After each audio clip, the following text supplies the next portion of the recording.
Hi guys, எல்லோரும் எப்படி இருக்கீங்க? ரொம்ப நாள் ஆச்சு மீட் பண்ணி. ஆஸ் யூஷுவல் நம்ம அடுத்த விமர்சனத்தோடு வந்துவிட்டோம். இப்போ என்ன விமர்சனம் அப்படின்னா எல்லாருக்கும் தெரிஞ்சிருக்கும். கிரேட்டஸ்ட் ஆஃப் ஆல் டைம் விஜயோட 68வது படம், வெங்கட் பிரபு டைரக்ட் பண்ணியிருக்க படம்.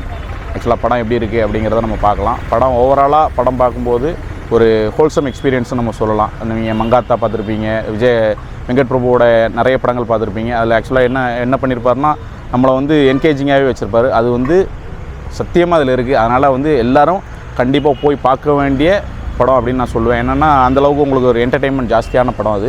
அதனால் கண்டிப்பாக போய் பார்க்கலாம். இப்போ படத்தோட டீட்டெயிலான ரிவ்யூ என்ன அப்படிங்கிறத நம்ம ஃபஸ்ட்டு பார்க்கலாம். ஃபஸ்ட்டு பார்க்கணும் அப்படின்னா படத்தோட ப்ளஸ் பாயிண்ட் அப்படின்னு நம்ம சொல்லணும் அப்படின்னா ஒன் அண்ட் ஒன்லி விஜய் தான்.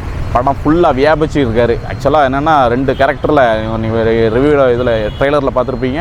2 கேரக்டரில் வந்திருக்காங்க, அப்பாவும் பையனுமா. 2 கேரக்டர்லேயும் விஜய் சார் இல்லாத சீன் அப்படிங்கிறத நம்ம பொறுக்கி எடுத்துடலாம். அந்தளவுக்கு தான் இருக்குது படம் ஃபுல்லாக. எல்லா ஸ்க்ரீன்லேயுமே எல்லா ஃப்ரேம்லேயுமே விஜய் மட்டும்தான் இருக்காப்புல. அப்படி ஒரு படம் அது. விஜய் சாருக்கான மொத்தமாக, அதாவது நீங்கள் சொல்லுவாங்கள்ல, கற்றுக்கிட்ட மொத்த வித்தையை இறக்கியிருக்கிற மாதிரி விஜய் சாரோடைய மொத்த ஸ்டஃப்பையும் இதில் இறக்கி அவர் ஒரு பெர்ஃபார்ம் பண்ணியிருக்காங்க. அந்தளவுக்கு ஒரு பெஸ்ட் பெர்ஃபார்மன்ஸை விஜய் கொடுத்துருக்காருன்னு சொல்லலாம்.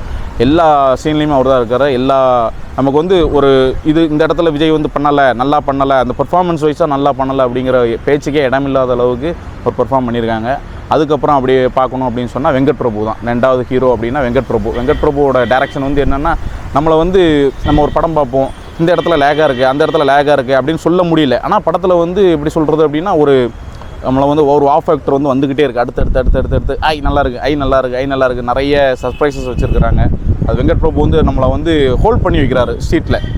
எங்கேயுமே என்னப்பா இது ஒரு மாதிரி ஸ்லோவாக இருக்குது அப்படிங்கிற மாதிரி இல்லை. படம் ஒரு 3 மணி நேரம் போகுது. அந்த 3 மணி நேரம் எந்த இடத்துல லேக் ஆகுது அப்படின்னு சொல்லவே முடியாத அளவுக்கு படம் ஃபுல்லாகவே ஒரு ஃபாஸ்ட் பேஸில் எடுத்துருக்கிறாங்க. அதுக்கப்புறம் விஜய் கூட நடித்தவங்க அப்படின்னு சொல்லணும் அப்படின்னா பிரபுதேவா, அப்புறம் பிரசாந்த், அப்புறம் அஜ்மல், இவங்க எல்லாருமே அவங்களுடைய டீம்மேட்டாக வராங்க.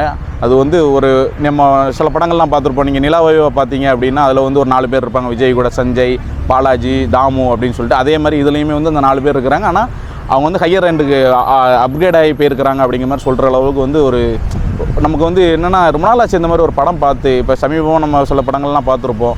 ஒன்று ரொம்ப லோ லெவலில் இருக்கும், இல்லை ரொம்ப ஹை லெவலில் இருக்கும். இது அவன் ஃபேமிலியோட பார்க்குற அளவுக்கு ஒரு எல்லோரும் உட்காந்து என்ஜாய் பண்ணுற அளவுக்கு ஃபேமிலியோட ஸ்னேகா, லைலா, இவங்க மாதிரி ஜெயராம், இவங்க எல்லாத்தையும் உள்ளே வச்சு ஒரு பெர்ஃபார்மன்ஸ் ஸ்டேஜ் ட்ராமா மாதிரி பெர்ஃபார்ம் பண்ணி சில விஷயங்கள்லாம் ஃபஸ்ட் ஹாஃப்லலாம் பார்த்தீங்க அப்படின்னா நமக்கு ஜாலியாக இருக்கும். என்னடா நல்லா இருக்குது இது படம் பார்க்குறதுக்கு. விஜய் படம் சில படங்கள்லாம் நீங்கள் பார்த்துருப்பீங்க. இப்போ ப்ரீவியஸ் மூவிலாம் பார்த்தீங்க அப்படின்னா ஒரு சீரியஸ் மோடில் போயிட்டே இருக்கும். ஆனால் அந்த சீரியஸ் மோடு இல்லாமல் இதில் ஃபஸ்ட் ஹாஃப்லலாம் பயங்கர காமெடியாக சில விஷயங்கள்லாம் சொல்லிவிட்டு பெர்ஃபார்மன்ஸ் பண்ணிவிட்டு நம்மளை ஜாலியாகிட்டே இருக்கிறாங்க. அந்த மாதிரி ஒரு படம். அப்புறம் 3வது ப்ளஸ் பாயிண்ட் அப்படின்னு சொல்லணும்னா ஒன்லி மியூசிக். யுவன் சங்கர் ராஜா நம்ம ஒரு 4 பாட்டும் பார்த்தா 4 பாட்டுமே லோ லெவல் தான் இருக்குது அப்படின்னு சொல்லி நிறைய கருத்துக்கள் வந்துக்கிட்டே இருந்துச்சு. ஆனால் அதை படத்தில் இல்லாமல் பேக்ரவுண்ட் மியூசிக்கில் அப்படி ஒரு நான் யார் அப்படிங்கிறத கம்பேக்னு சொல்லுவாங்க அடிக்கடி. யுவன் சங்கர் ராஜாக்கு அப்படி ஒரு கம்பேக் இதில் கொடுத்துருக்காரு. அதுக்கப்புறம் சொல்லணும் அப்படின்னா கேமரா ஆங்கிள்ஸில் சில சீன்லாம் இப்போ கிளைமேக்ஸ்லாம் பார்த்தீங்கன்னா ஸ்டேடியத்தை காட்டுறாங்க. அந்த மோக்கோ போட்டில் சில ஆக்ஷன்ஸ்லாம் எடுத்துருக்காங்க. அதுக்கப்புறம் ட்ரோனில் ஷார்ட்ஸ் எடுத்துருக்காங்க. அது நீங்கள் நம்பவே மாட்டீங்க. அந்தளவுக்கு ஒரு கேமராமேன் கலக்கியிருக்காருன்னு சொல்லலாம். எனக்கு தெரிஞ்சு ஒரு பெஸ்ட்டு கேமரா ஒர்க்கு இதில் பண்ணியிருக்கிறாங்க. அதுக்கப்புறம் எடிட்டிங் என்ன அப்படின்னு சொல்லணும் அப்படின்னா நீங்கள் சில விஷயங்கள் பார்த்துருப்பீங்க. கட் பண்ணி போகிறது நிறைய இருக்கும். ஆனால் அது நமக்கு தெரியாது. அந்த அளவுக்கு ஒரு எடிட்டிங் இருக்கும். என்னென்னா நம்மளை முகத்தை திருப்ப விடாமல், நம்மளை ஒரு கமெண்ட் சொல்ல விடாமல் அந்த எடிட்டிங் பக்கத்துலேயே நிற்க வச்சு நம்மளை அதாவது எப்படி சொன்னால் ஸ்டன் ஆகியே வச்சுருக்கிறாங்க. அந்த ஒரு எடிட்டிங்கும் இருக்குது. கேமரா, எடிட்டிங், மியூசிக் மூணுமே பேக்ரவுண்ட் ஆஸ்பெக்ட்லேருந்து பார்க்கும்போது டைரக்டர் வெங்கட் பிரபு அப்படி ஒரு ஒர்க் வாங்கியிருக்காரு அப்படின்னு நம்ம சொல்லலாம். அதுக்கப்புறம் படத்தில் சில பிரச்சனைகளே இல்லையானா இருக்குது. என்ன பிரச்சனைனா டிஏஜிங் பிலோ ஆவரேஜ் தான் நான் சொல்ல முடியும். ஏன்னா விஜய் சார் நீங்கள் விஜயை சும்மா சேவ் பண்ணிட்டு வாங்க சார், முடியை மட்டும் கட் பண்ணிட்டு நல்ல மிலிட்ரி கட் அடிச்சுட்டு வாங்க அப்படின்னா இப்போவும் பையனாக நடிக்கலாம். ஆனால் அவங்கள ஏன் டிஏஜிங் பண்ண வச்சு அதை கொண்டு வரணும் அப்படிங்கிறது தெரியல. அது நமக்கு ஒரு அந்நியப்படுத்துகிற மாதிரி இருக்குது. அதை ஹோல்ட் பண்ணுறது விஜய் சார் பெர்ஃபார்மன்ஸில் ஹோல்ட் பண்ணிடுறாரு. ஆனால் நமக்கு ஃபேஸ் வைஸாக பார்க்கும்போது என்னடா இது ஏதோ ஒரு பொம்மையை வச்சு நடிக்க வச்ச மாதிரி இருக்குது அப்படிங்கிற ஒரு பிரச்சனை நமக்கு இருந்துக்கிட்டே இருக்குது. படம் அடுத்த லேக் அப்படின்னு சொல்லணும்னா ஒரு 3 மணி நேரம் படம் போகுது. இருந்தாலும் அந்த சில இடங்களில் ரொம்ப நேரம் நம்ம பார்த்துட்டோமோ, அந்த சீனை, இந்த சில ஃபைட் சீனை ரொம்ப நேரம் பார்த்துட்டோமோ அப்படிங்கிற ஒரு அயற்சி மட்டும் வந்துகிட்டே இருந்துச்சு. இது அப்புறம் வந்து ப்ளஸ்ஸாக சொல்லணும் அப்படின்னா ப்ரொடக்ஷன் வேல்யூவில் வந்து அவங்க வந்து எனக்கு தெரிஞ்சு என்ன வேணுமோ அதை நான் தந்துடுறேன், நீங்கள் வந்து எனக்கு பண்ணி கொடுங்க அப்படிங்கிறத வந்து ஏஜிஎஸ் வந்து சொல்லியிருக்காங்கன்னு நினைக்கிறேன் வெங்கட் பிரபுட்ட. அவர் வந்து அள்ளி தெளிச்சிருக்காங்க. அந்த மாதிரி ஒரு நீங்கள் வந்து வெங்கட் பிரபுட்ட வந்து என்ன எதிர்பார்ப்பீங்க, ஒரு மங்காத்தால எதிர்பார்த்துருப்பீங்க, ஒரு பயங்கர ஃபேஸாக இருக்குமே அப்படின்னு சொல்லி எதிர்பார்த்துருப்பீங்க. அது வந்து கன்ஃபார்மாக இதில் இருக்குதுன்னு நான் சொல்லலாம். கேரண்டியான மூவி, நீங்கள் தாராளமாக போய் பார்க்கலாம். நிறைய சர்ப்ரைஸ் இருக்குது. அதிலலாம் சில சர்ப்ரைஸ்லாம் நீங்கள் எதிர்பார்க்க மாட்டீங்க. ஆக்சுவலாக நிறைய பேர் சொல்லிட்டாங்க இந்த சர்ப்ரைஸ் அதை நான் சொல்லி ஸ்பாய்லர் பண்ண விரும்பலை.